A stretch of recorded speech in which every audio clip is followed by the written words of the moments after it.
Assalamualaikum, hai guys, selamat datang ke channel Info Animasi, info hiburan untuk anda. Keegoan Azrael datang kembali, Part 1. Pada episod sebelum ini, kita ketahui bahawa Azrael ternampak Alia seperti bermesra dengan Luqman di dalam bilik pejabat Lia. Kebetulan pada masa itu juga, Luqman ada memberi cincin pada Lia. Namun tujuan sebenar Luqman adalah mahu minta pendapat Lia mengenai cincin yang akan dipakai untuk tunang Luqman, iaitu Zura. Selepas itu, Syekh Azrael mengamuk dan semua barang yang ada di atas meja dicampaknya.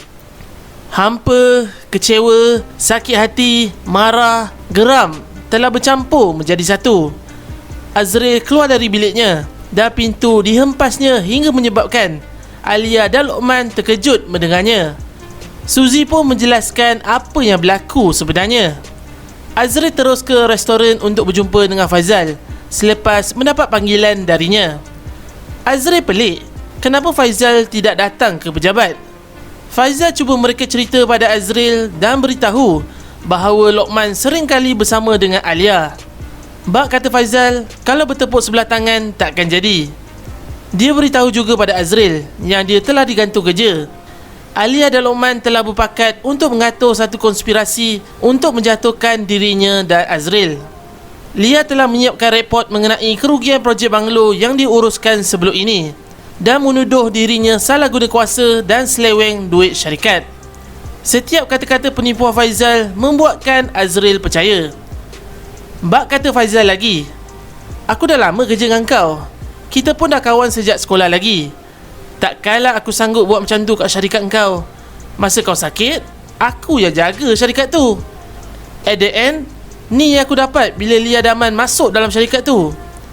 Sampai bila Faizal mahu putar belik cerita. Lama kelamaan, kebenaran akan terbongkar juga. Satu fitnah dari mulut Faizal membuatkan Azrael seperti minyak yang disiram telah menjadi api semakin marak. Dia berkata dia pernah nampak Alia dan Luqman keluar masuk hotel. Muka Syekh Azrael sudah merah padam dan dia terus meninggalkan Faizal tanpa berkata apa-apa. Faizal tersenyum lebar melihat reaksi Azrael sebegitu. Alia menunggu kepulangan suaminya. Jam sudah menunjukkan pukul 12 malam. Suaminya masih belum pulang lagi. Alia sebenarnya tidak sedar hati dari petang tadi. Sebaik saja dia mengetahui Azrael mengamuk. Alia agak heran dengan suaminya. Begitu sekali sikap cemburu Azrael. Bukannya dia buat apa-apa pun dengan Luqman. Akhirnya Syekh Azrael pun pulang dan dia terus pergi ke bilik atas, bukannya bilik bawah. Alia fikir mungkin suaminya tidak mahu mengganggu tidurnya. Alia menyedapkan hati. Bila Lia masuk ke bilik, Azrael agak terkejut. Azrael seperti malas mahu melayan isterinya. Dia terus mendiamkan diri tanpa sepatah kata keluar dari mulutnya. Muka Alia pun tidak dipandangnya. Lia beritahu dia telah masak lauk kegemaran Azrael, iaitu masak lemak ketam dengan nanas. Azrael sudah baring di katil dan Alia menjadi bersalah. Dia tidak tahu apa yang harus dibuat waktu ini. Segala kata-katanya tidak dihiraukan. Perasaan dalam hati Lia terus dihimpit rasa rindu pada suaminya. Dia berharap perkara yang berlaku boleh berbincang dengan suaminya dan selesaikan sama-sama. Setitis air mata jatuh di pipinya. Mungkin suaminya perlu bersendirian di kala ini. Kemudian Lia bangun dan melangkah keluar. Sebaik saja pintu ditutup, Syekh Azrael membuka matanya. Dia sendiri buntu. Kalau ikutkan hati, Azrael ingin saja memeluk isterinya. 3 minggu tidak berjumpa. Rasa rindunya pada Alia hanya Tuhan yang tahu. Tapi disebabkan ego dirinya, dia melarang dari berbuat begitu. Alia curang dengannya. Masih terngiang-ngiang kata-kata Faizal. Alia dan Luqman Hakim masuk ke dalam hotel bersama dan mereka berkomplot untuk menjatuhkan dirinya. Adakah Lia kembali semula dalam hidupnya semata-mata untuk membalas dendam? Pada pagi itu, jam menunjukkan pukul 10 pagi. Alia alami sakit kepala. Namun dia gagalkan diri untuk pergi bekerja, memandangkan banyak urusan yang belum diselesaikan. Sharifah Aisyah bertanya, kenapa Alia tak pergi kerja dengan Azrael? Kemudian, kenapa Azrael tidur di bilik atas? Alia menjadi bersalah. Kalau boleh, Dia tidak mahu ibu mentuanya tahu apa yang berlaku antara dirinya dengan Azril. Alia terpaksa berbohong dan berkata mungkin Azril tidak mahu mengacau Lia tidur, memandangkan Azril pulang lewat semalam. Kes pecah amanah dari manusia yang tidak bertanggungjawab iaitu Faizal mesti diselesaikan dengan segera. Oleh itu, satu mesyuarat akan diadakan yang telah diatur oleh Syekh Abbas dan Lokman Hakim. Sebelum tu, Azril cukup geram kerana dia belum sempat lagi mengenakan Alia. Faizal pula seperti cacing kepanasan dan dia mula rasa cuak atas perbuatannya. Mesyuarat tersebut dibentangkan oleh Alia selaku Sales Marketing Manager di syarikat SA Sdn Bhd. Satu persatu laporan telah dibentangkan dan menunjukkan Faizal bersalah dalam hal tersebut. Namun dia tetap cuba pertahankan dirinya. Ada satu dokumen perjanjian kontrak menunjukkan Faizal telah cuba meniru tanda tangan Azril untuk melaksanakan kerja haramnya. Alia juga memuji Faizal kerana dia cukup licik untuk menyeleweng duit syarikat dengan caranya sendiri. Dengan kepintaran Alia, hal berkenaan dapat dikesan.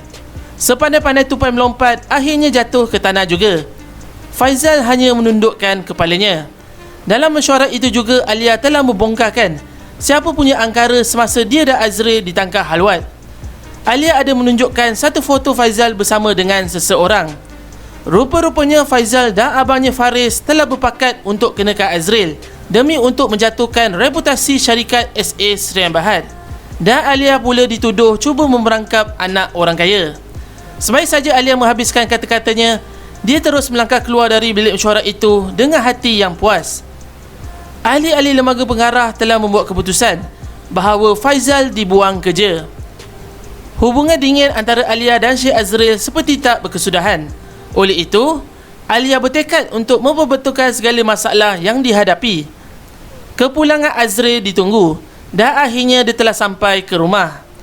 Alia terus masuk ke bilik suaminya untuk berbincang. Azril membuat Lia seperti tunggul. Apa yang Lia luahkan, Azril tidak peduli pun. Lia hilang sabar dan terus merampas buku yang sedang dibaca oleh Azril. Maka bermulalah kata-kata Azril yang ego itu. Dia telah termakan kata-kata Faizal. Azril berasa kecewa kerana Lia sanggup menipunya, malukan dia di depan semua orang ketika mesyuarat tempoh hari, dan Lia seperti belagak nak jadi heroin. Azril merasakan Alia kembali dalam hidupnya semata-mata untuk membalas dendam. Lagi tuduhan dibuat Azril apabila dia menuduh Alia ada affair dengan Lokman Hakim. Alia bingung dan dia berfikir, siapalah yang pandai-pandai buat cerita. Ketika Alia dan Lokman Hakim di hotel pun atas urusan kerja. Ditambah pula Syekh Abbas juga ada ketika itu. Azril tetap menjunjung egonya. Dia berkata lagi, kenapa Lia mesti keluar berdua dengan Man bila dah habis urusan kerja sekalipun.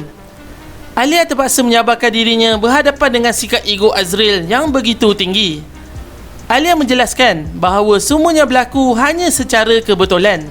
Syekh Abbas berjumpa dengan kawan lamanya sebagai GM hotel tersebut, dan Syekh Abbas menyuruh Lia dan Man balik dulu. Jawapan Lia itu bagaikan tidak memberi sebarang makna pada Syekh Azril. Azril pula mempertikaikan kenapa Lokman memberi Lia cincin. Takkan kawan biasa pun nak bagi cincin. Alia menjelaskan lagi, cincin tersebut adalah untuk bakal tunangnya, Zura. Azril masih menafikan kata-kata Lia yang dianggap bohong. Hancur hati Lia bila Azril mencurigai dia, dan lebih teruk lagi bila suaminya tidak mempercayai penjelasannya. Apa makna satu hubungan jika sudah tidak ada sikap saling percaya mempercayai? Alia menangis mengenang nasibnya. Azril berkata, kau ingat? Kau aja yang ada maruah. Aku tak ada. Sekarang kau junjunglah maruah kau tu tinggi-tinggi. Aku rasa aku tak layak dengan kau. Kau orang terhormat. Aku ni siapalah? Dah lah Lia, aku dah putus asa sekarang ni. Terserahlah pada takdir. Kalau ada jodoh antara kita, adalah. Kalau tak, kita buatlah haluan masing-masing. Aku akan putuskan nanti. Azril melangkah ke pintu bilik lalu membukanya. Alia tetap cuba untuk meminta maaf pada suaminya. Dia pun tidak sangka perbuatannya itu telah menggoreskan hati Azril. Syekh Azril memalingkan mukanya, tidak mahu melihat isterinya. Alia pun melangkah keluar dari bilik dan menghempas badannya di katil. Baru kasihnya hendak berputik, badai pula yang datang melanda. Tiba-tiba Alia merasakan kepalanya berpusing. Matanya mula berpinar-pinar. Segalanya menjadi gelap dan akhirnya Alia rebah.